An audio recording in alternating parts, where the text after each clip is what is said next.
All right, guys, review time again. So let's talk about Evil Eye or The Girl Who Knew Too Much, which is a Mario Bava film from 1963.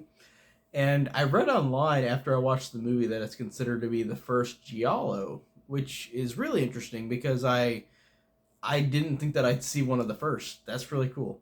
But Mario Bava is a director that I haven't seen a whole lot from, so I'm glad I got to see another one of his work because I remember I've seen at least a couple of his movies. I know I've seen Blood and Black Lace, but I think there's another one I've seen too that I just can't think of in my head. But I do like Mario. Oh no, Bay of Blood is what I've also seen. Bay of Blood and Blood and Black Lace. I've seen both of those, and I enjoyed both of them. I thought they were both entertaining. And it's interesting to watch this one because this one's in black and white, which I'm not opposed to. I like black and white movies as well, but I like the fact that this is considered one of the first giallos. But whenever I watched the movie, I was expecting a totally different movie than this. Like I still enjoyed it a lot, but this movie is not the giallo I have come to like from the giallos I've seen. It is honestly, it feels so much more like an Alfred Hitchcock movie, like that's Italian. Like it feels like it's literally like they just made their own version of an Alfred Hitchcock movie, because it is about a woman who witnesses a murder, and then the body is not found, so the cops think she's crazy, and she and John Saxon's character go and try to figure out the mystery, and it feels so much like a Dario or a it feels so much like an Alfred Hitchcock movie. I really enjoyed that a lot. I thought that was great. I really like the fact that the main girl I think is really cool and awesome. She looked so much like Goldie Hawn, like young Goldie Hawn. That was so cool.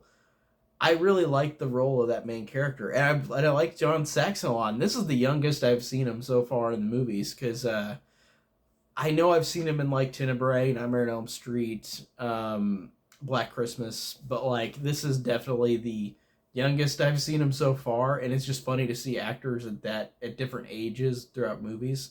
And John Saxon definitely looks different than he does now, which is just interesting to see just actors change throughout the years through film.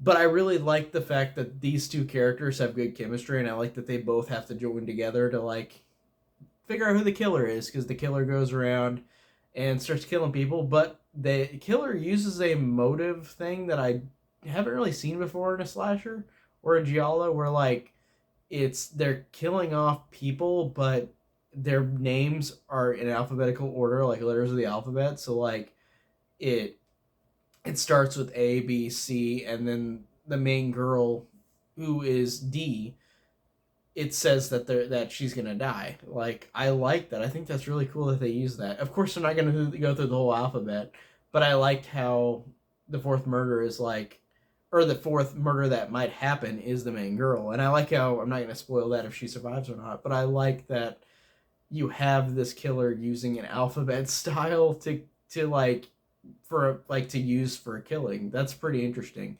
That's not something I've seen before in a giallo or a slasher. I think that's awesome. So I really liked the chemistry between both of the main characters. I liked the suspense. It's not really a gory movie at all. It's got a few moments, like you just see people having knives in the backs of their backs, but like it's not like really anything super gory.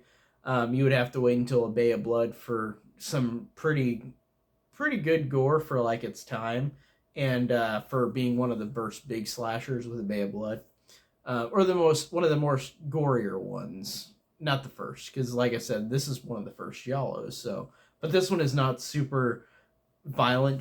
This one doesn't have as much violence shown on screen, but it works in its effect to really just be interesting. Like I did feel invested in it throughout, like despite having no violence, and I'm fine with that in movies. Like if a movie's good, I don't care if it has to have extreme violence all the time, even though I do enjoy and love slashers. But this one I think is fine in its own merit to not do that, because it's a good story and it's good, interesting characters, and it's just a fun time. Um, I really enjoyed this one. I'm glad that I got to see it. I'm glad it was on there, and I watched the.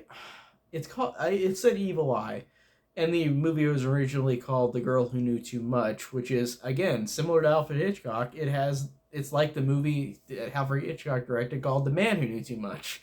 So I think that's funny that the title is almost exactly the same, except for it's a girl this time. So, the movie isn't exactly the same as that, but it feels like a Hitchcock movie. But I watched the version that was called Evil Eye, and I read online that that version adds more comedy to the movie than the actual Italian version. Um, so I might have to go and search for the Italian version to check that out because apparently that one's more serious. And this one was still fine. I liked the chemistry between the characters. I thought it was still fun, but I wonder what that other version is like. I might watch that eventually, but as of now, this version of Evil Eye, which was on Shudder, that's how I watched it. It's really good. I really did enjoy this. It's a really solid one of the first giallos. It's not really gory, but it didn't need to be because it had good characters and a good story, and it was really fun and entertaining. So I enjoyed this one a lot. So that's it for the review for today, and I'll see you guys later. Take care.